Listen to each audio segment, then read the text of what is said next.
gini, saya kira hari ini Langsung kita bakal di-spill. bahas panitia, terus bahas siapa nih nanti atau mas dan lain-lain Pak ya. Tapi saya dari sudut pandang saya yang menjauh gitu, saya menyadari itu. Karena mungkin kita tidak diundang, diajak lagi karena kita menolak pertama.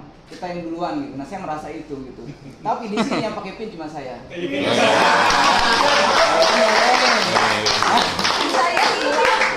hilang. Nah, pakai pin cuma saya. Itu berarti saya tetap IAP nih, IAP Pak. Jadi balik lagi Pak.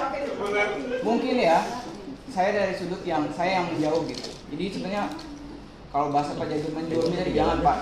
Karena bahasa IAP ini kan yang paling penting itu satu menurut saya. Dia memfasilitasi sertifikasi buat anggotanya.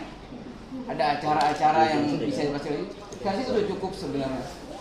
Kita sebagai perencana di daerah kan, ayo sertifikat kapan atau anggota dan sampai saat ini kan sudah berjalan dengan baik gitu ketika kita segala macam.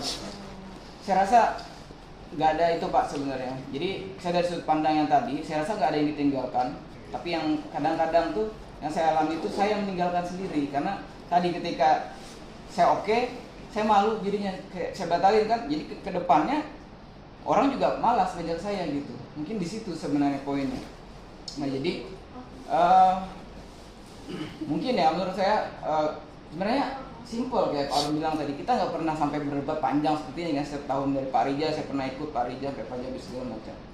Jadi ya kalau menurut saya sih saya nggak tahu arti dikotomi dan lain-lain itu enggak. Saya anggap itu mungkin dari pribadi kita aja yang merasa kita ditinggalkan gitu. Saya gitu. Nah mungkin di situ dan selebihnya sebenarnya yang mengetahui mungkin Pak Jabir terlalu sibuk. Tapi selama beberapa tahun kan Mas Fian nih dari zaman Pak Rija, Mas Fian tuh tahu nih si A nih kayak gini karakternya, si B kayak gini karakternya, si C kayak gini. Terus banyak alasan pas ini. Terus Mas Piani juga tahu kan, maksudnya hubungin PN dengan Pak ini dekat juga segala macam gitu. Jadi ya, ibaratnya mungkin di ruangan ini nomor 2 yang ngerti apa itu lebih banyak itu Mas Pian gitu. Menurut saya ya. Segitu aja sih, sampai situ aja saya, sampai situ aja. Mungkin. Terima kasih Pak, mungkin Pak.